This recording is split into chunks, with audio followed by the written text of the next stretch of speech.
and we'll wait, and with luck in a moment or two we'll have a signal appear down here. Cross our fingers, touch wood. There we go.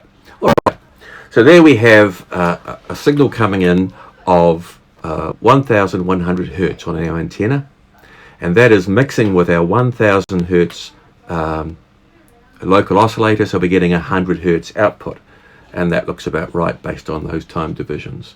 So let's say we start turning our knob further and further down below 1000. Once we get to 1000, the frequency is exactly the same as the local oscillator frequency, so we have no difference, and the sum has been negated by the low pass filter, so we have nothing effectively. Now in fact there's something there that's just a residual because the scope is not triggering at all.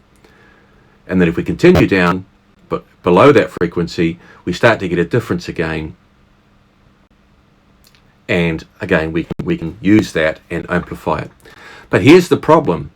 If we look at the signal at 1050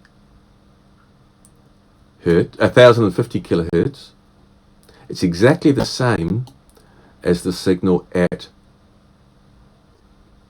950 hertz. There's no difference. So we have to find a way to differentiate between a negative frequency. Negative frequencies are nasty because it makes no sense. It makes no common sense because we're not used to seeing negative frequencies. What we would have instead of the time sync, in fact, in a real situation in an SDR, we would have a analog to digital converter that then feeds into your PC processing. But as I say, right now it's ambiguous because we're going to have signals both at 950 and at 1050 being brought out into your computer as a radio signal, which we don't want. So we have to find a way to differentiate between a signal which is below the LO frequency or above the LO frequency.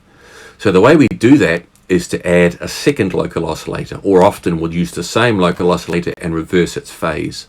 But for the sake of simplicity, let's add a new one. Local oscillator number 2. Signal source. Now, we know that a sine wave and a cosine wave are effectively the same thing shifted by phase. Let me see if I have an example of that one. I should have had this ready.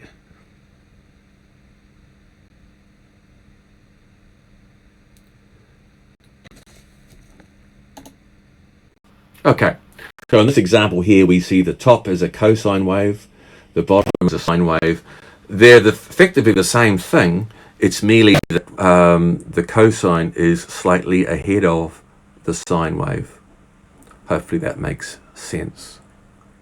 And then in this diagram I should have shown you before, we see that in an actual radio, we have an ADC, an analog to digital converter, coming off the low pass filter going into USB.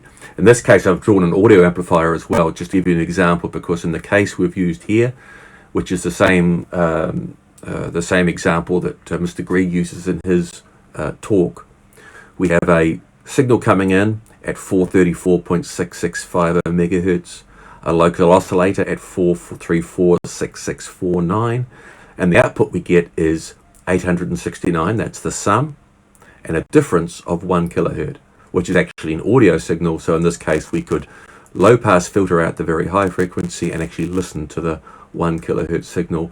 But of course what we're actually doing is going to put it out to the USB to process.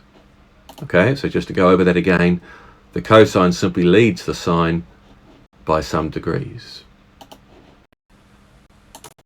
So we add a new signal source, which is going to be 90 degrees out of phase with this one.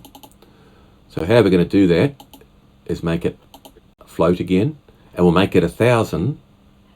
And the easiest way to invert the phase is simply to make that a sine signal as opposed to a cosine.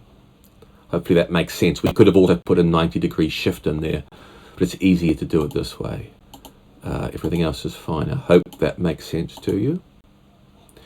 Now we put another mixer,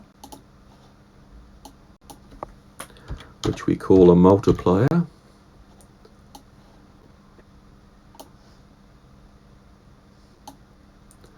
Again, we have two inputs. We don't want complex, we want float. And everything else I'm happy with.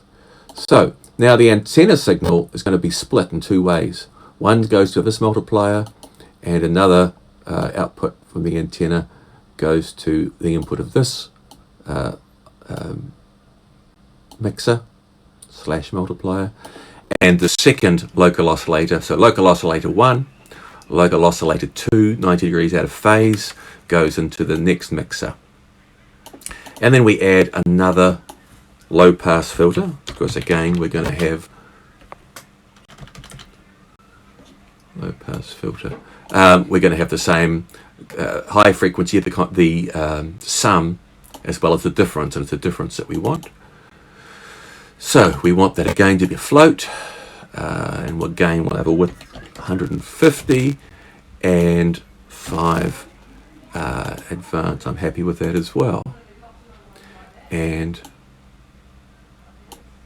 we put that into our low pass filter. I think that's got red because there's no output. Let me just double check it. Float 155. Yeah, I'm happy with that. So, and once again we can put that into our oscilloscope and see what we get. We just have to change the oscilloscope to have two inputs now. Number of inputs 1, number of inputs 2. So we'll take the output of this low pass filter and put it into the oscilloscope. Now let's hit play. We wait for a moment or three.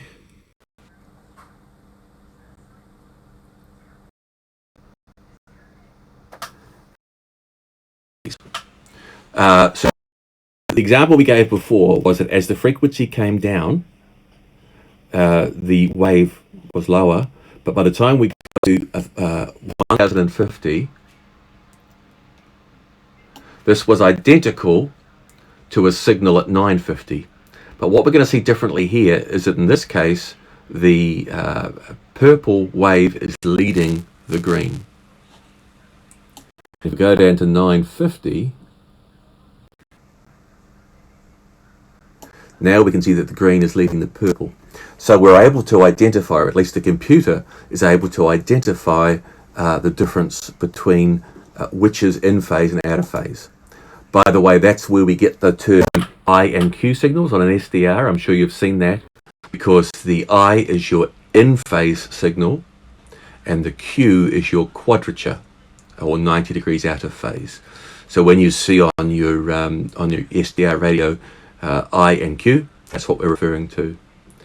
And another thing we can do interestingly here is that we can look at an IQ plot. An IQ plot can be useful because it shows all the possibilities on a chart like so. So for example, if we look at the Q plot along here, we have in fact it's the cosine wave, it doesn't matter, and I put the cosine wave there, so I've reversed them, makes no odds.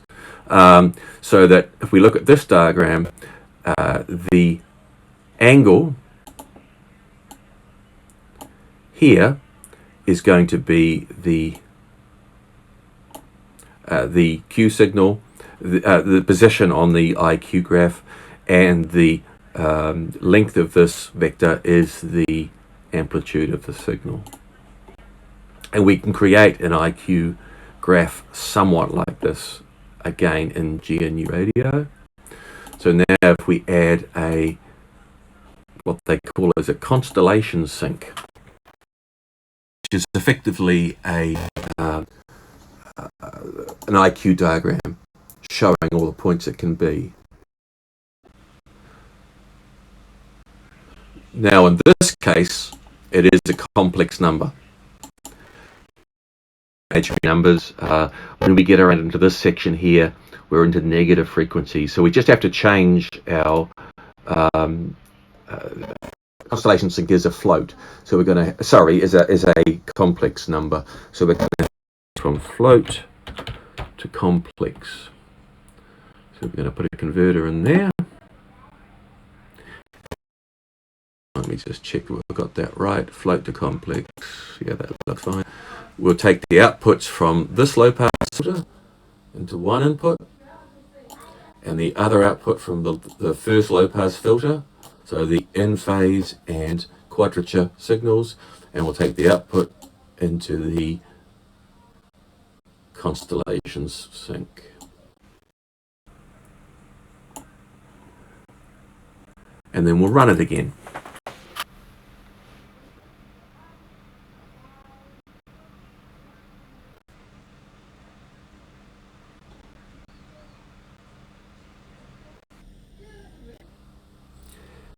As I say, we'll run it again. Well, it's not working here.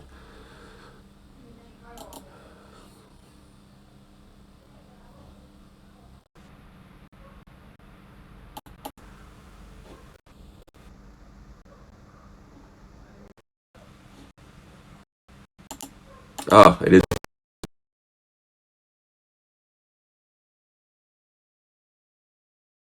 Now on the top section we see our same friend of frequency. So there we have our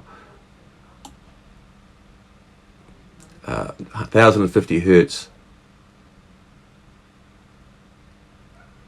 in phase and our 950 hertz out of phase. And at the bottom, if we move the frequency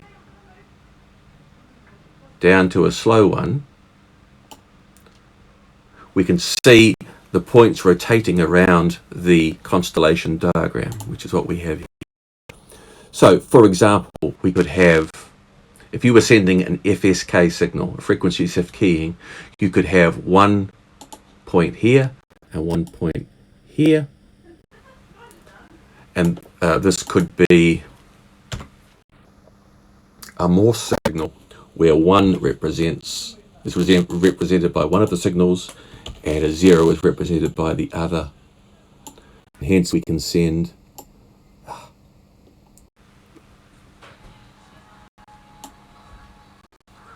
a Morse signal, which is one way of sending data. In fact, we could also have a signal down in this quadrant.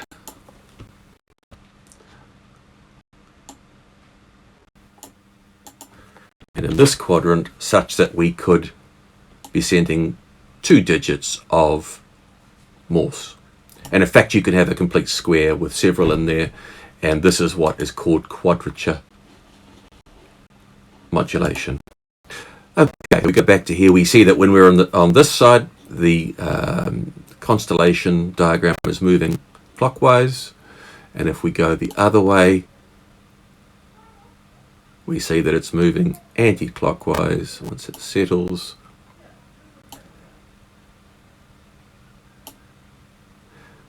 And this is the way the SDR can work out what signal is which. And out of here you would have